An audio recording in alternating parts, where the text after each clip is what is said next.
Hai, Assalamualaikum. Okey, jom kita tengok chapter 6, Linear Inequalities into Variable untuk Mathematics KSSM Form 4. Okay, so dalam this topic, apa yang you akan belajar? Linear inequalities into variable. And one more thing is systems of linear inequalities into variable. Okay, so ini hanyalah sebagai flashback. Awak dah belajar ada inequality symbols. Okay, ada 4 iaitu less than, greater than, less than or equal to, dan juga greater than or equal to. Okay, so setiap simbol ada meaning dia tersendiri. Biasa kita guna less than, greater than, less than or equal ataupun greater than or equal. Tapi you kena ambil tahu juga setiap simbol tu dia ada perkataan-perkataan lain yang merujuk kepada simbol tersebut. Jadi sebagai contoh, less than kita boleh kata dia below, fewer. Okay, greater than, more than, exceeds, over. Okay, untuk less than or equal kita ada not more than. Okay, kalau awak perhatikan kat sini, not more than. Okay, boleh juga dia cakap not exceed, cannot be exceed. Okay, dia akan masuk dalam kategori less than or equal. Okay, ataupun maximum, at most, maximum adalah less than or equal. Untuk greater than or equal, not less than, at least ataupun minimum. Okay, okay, so the first subtopic is linear inequalities into variable. So kita nak tengok how to represent the situations in the form of linear inequalities. Okay, so kita lihat dulu. Okay, kalau kita perhatikan kat sini, Madam Linda Ling wants to prepare fish and prawns. So, and then the cost. Dia bagi kita cost of a kilogram of mackerel is RM25 and a kilogram of prawns is RM45. Okay, so apa yang kita kena highlight dekat sini? Dia nak spend 250. Okay, maksudnya dia ada duit RM250. Dia nak spend untuk beli ikan dengan udang tadi. So, kemungkinan dia boleh beli dengan harga yang kurang daripada 250 ataupun harga yang cukup-cukup yang duit dia ada. Okay, tapi dia tak boleh berbelanja lebih daripada duit yang dia ada. Okay, maksudnya kat sini kita nak guna simbol apa? Kita akan guna simbol less than or equal. Okay, less than or equal tu 250. So kita kena let siapakah X. Kalau kita nak guna X dengan Y. Okay, so kita akan let X kat sini cikgu letak fish, Y kat sini kita letak prawns.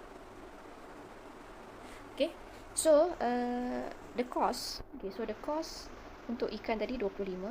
Okay, berapa kilo nak beli? Tak tahu. Okay, kita letak variable kat situ. Tambah dengan 45.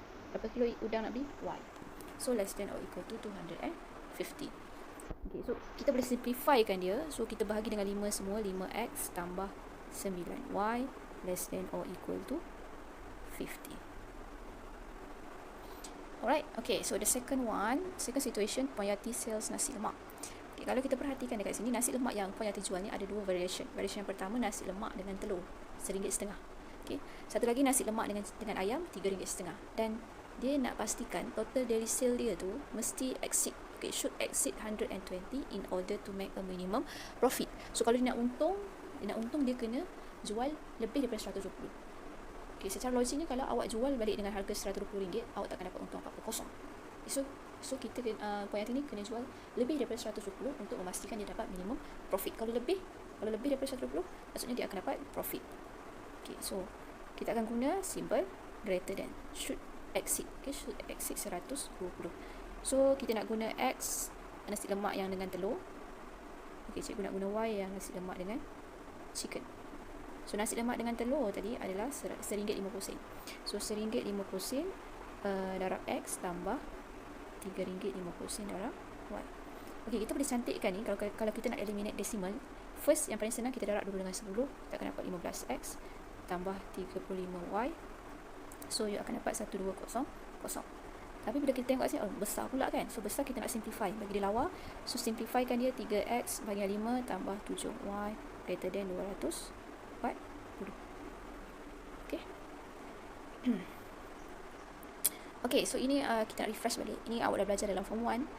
Kita represent inequality menggunakan number line. Okay, so bila kita guna number line, ini gambar rajah yang pertama represent X less than or equal to 2.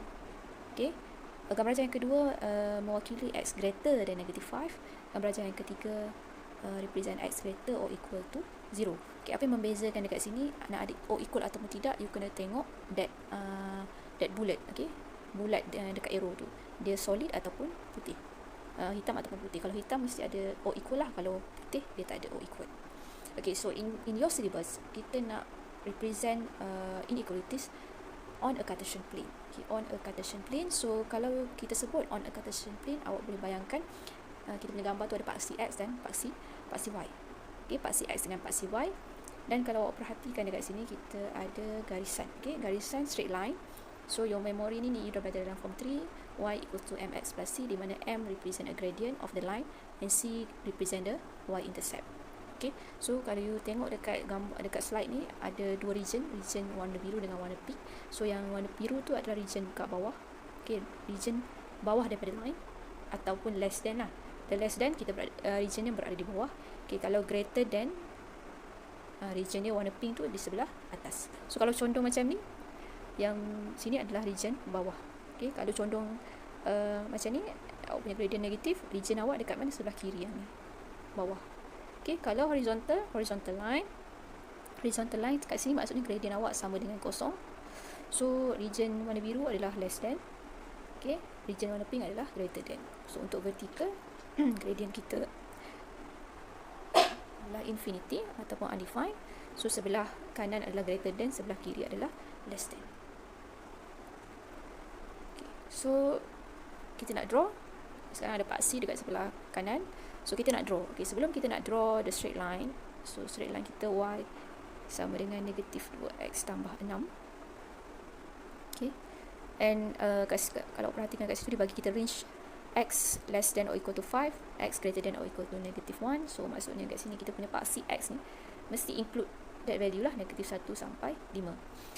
So kita ambil je range tadi tu, negatif 1 dengan 5. So kita buat table. Nak draw line, kita kena buat dulu, first step kita kena buat table.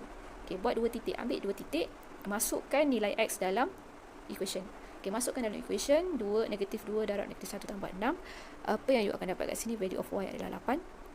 Okay, kemudian gantikan nilai x menjadi 5, negatif 2 darab 5 tambah 6, awak akan dapat negatif 4. So here dah siap, kita plot lah.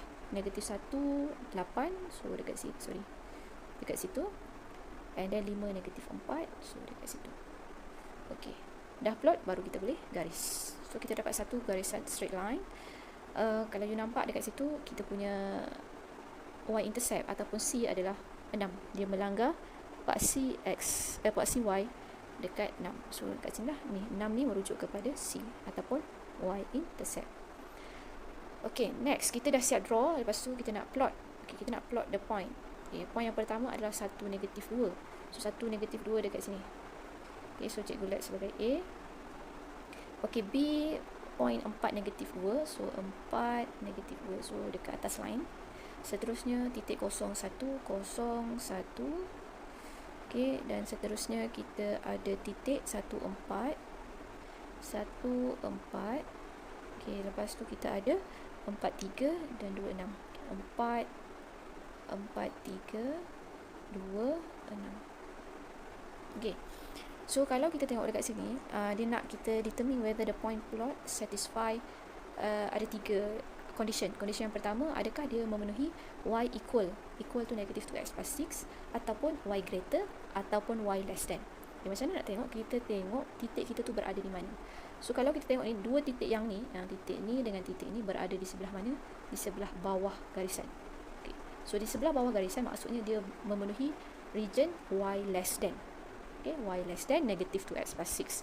Okay, kalau awak perhatikan ada dua titik yang betul-betul berada di atas garisan, dia memenuhi syarat y equal to negative 2x plus 6. Dan ada dua titik yang berada di sebelah atas. Okay, di sebelah atas bermaksud dia memenuhi region y greater than negative 2x plus 6. Okay, so point 14 and for negative 2 yang berada di atas line ni memenuhi y equal. 26 dengan 43 memenuhi y greater than yang sebelah atas. Dan point 01 and 1 negative 2 memenuhi inequality yang berada di sebelah bawah. Okay, so sekarang ni kita nak tentukan given points tu memenuhi which condition tanpa melukis. Okay, tadi kita lukis kan. Okay, sekarang kita nak tengok, nak check tanpa melukis. Okay, so point pertama kita 25. Okay, so kalau kita tengok dekat sini, nilai y kita adalah 5. Okay, y kita adalah 5. So sekarang nilai x kita sama dengan 2. Kita nak tengok, kita nak check dia memenuhi which condition. Kita kena masukkan dalam equation negatif 3x tambah 6. So ni equation kita, negatif 3x tambah 6. So masukkan x kepada menjadi 2 lah. Kita gantikan x 2. So tambah 6, awak akan dapat negatif 3, 2, 6. Negatif 6 tambah 6, kosong. So y asal kita adalah 5. So kita nampak 5 kita greater than 0. So dia memenuhi syarat yang mana? Syarat greater than negatif 3x tambah 6. Okay, so B12, okay, B12 nilai y kita adalah 2. So kita masukkan juga dalam equation yang sama. Sekarang nilai x kita adalah 1 tambah 6. So sama dengan negatif 3 tambah 6, kita akan dapat 3. Okay, 3. So nilai y kita adalah y kita yang asal adalah 2. So less than 3. So that means untuk B dia memenuhi syarat y less than negative 3x plus 6. Okay, so check untuk semua lah. C kita y adalah 9. Okay, so negatif 3 masukkan nilai x negatif 1 tambah 6.